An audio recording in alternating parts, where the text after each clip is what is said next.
Hey everybody, it's the Board Game Blogger. Today I'm here to review The Climbers. Now this is a really fun three-dimensional abstract game where you've got these little characters and you're trying to have them climb up these blocks. Now everyone plays a different color and the blocks are painted different colors than a neutral color, and you can only climb on either the neutral color or your own color blocks. And so you're moving blocks to try and block other people from climbing, or you're moving them to enable your climber to get up. And the winner is when no one can move up. Whoever's the highest there, they will win. So it's pretty fun. There's some two-player rules, but I found it doesn't really play that well with two players. This is really better 3 and up.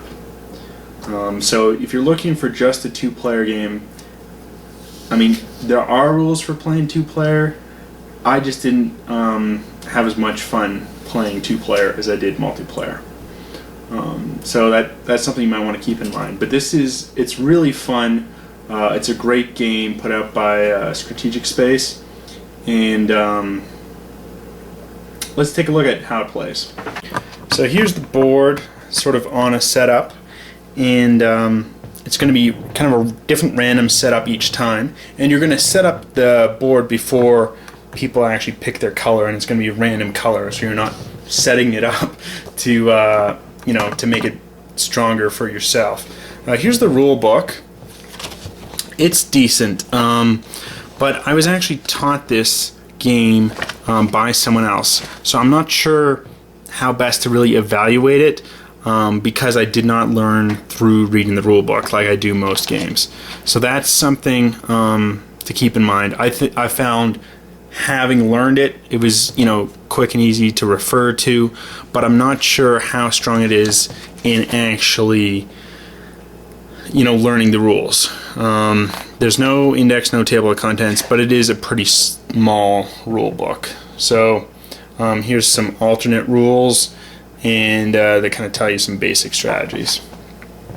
So let's just kind of go forward with the game. So we've got our actual climber, and the way that you climb is you have to be able to see above the thing you're climbing. So here, this guy, he can't see above to actually climb up, so he's not going to be able to do that. You also have ladders which can assist you to climb up, and so you can actually climb up, but you've got these ladders are one-time use only. And then you have a blocking stone which you can use to block so no one for the next turn can actually climb onto that stone, which it can be very helpful, but again, that's a one-time use. So let's just play for a little bit. So the first thing I'm going to play left to right, so red, yellow, blue. The first thing that you're going to do is you're going to pick up a block and rearrange it. So here the red player is going to take this block and put it down like this. Now these are both neutral colors, so anyone can climb up them. So the red player here, his guy can kind of see over, and he can see over the top, so he can climb up that. And now he can also see over that spot, so he can climb up again. And because these are both neutral colors, he doesn't want the other players to take advantage of that, so he's going to put his blocking stone there. So now no one can climb up that again until it's back to red's turn. It's now the yellow player's turn. He's going to move this here and simply climb up one spot. So now it's the blue player's turn. He's going to put down this neutral, sneak that in there, and he will use the ladder. If guy climbs up the ladder, he can not quite see over the top, standing at the top rung. So that's a little too high.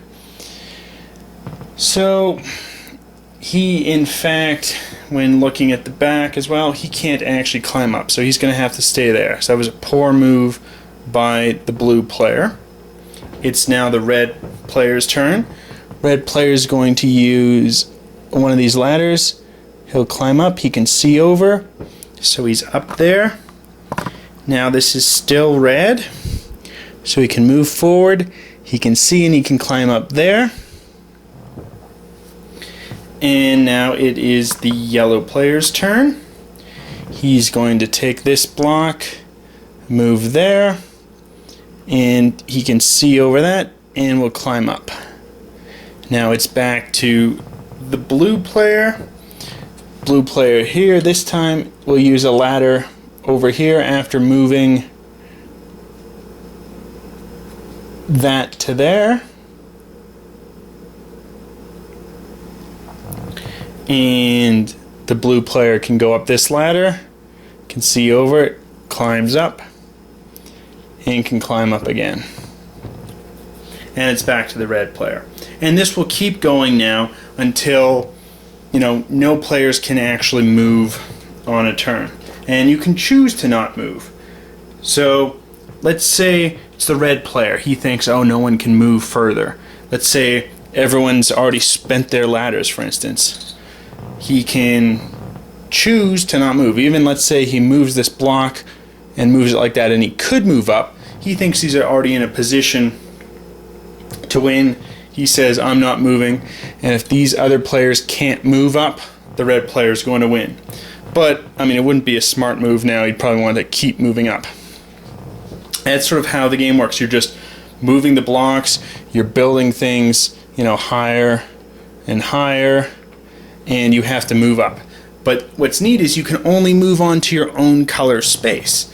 So the way you're blocking, the way you're using your one-time use cards, it's a really interesting game. The two-player rules are if it's 2 turns in a row that you're not able to move up, and so that's to make it a little more interesting in the 2-player version. But I found just the fun of it's not as much there as opposed to a multiplayer game. You may like it 2-player, so don't necessarily give every bit of credit to my advice. Some people often play multiplayer games as 2-player. I really kind of prefer games multiplayer played by multiplayers. Some are good. Some games are very good 2-player that are encompass and incorporate more players. I don't think this is one of them. I think it's okay 2-player, but it's a great multiplayer game. I'd recommend this to anyone who's looking for a multiplayer 3-dimensional kind of a stacking game. It's interesting, it's fun, and there can be a lot of player interaction, which I find that's my number one criteria. Anyway, till next time on the Board Game Blogger.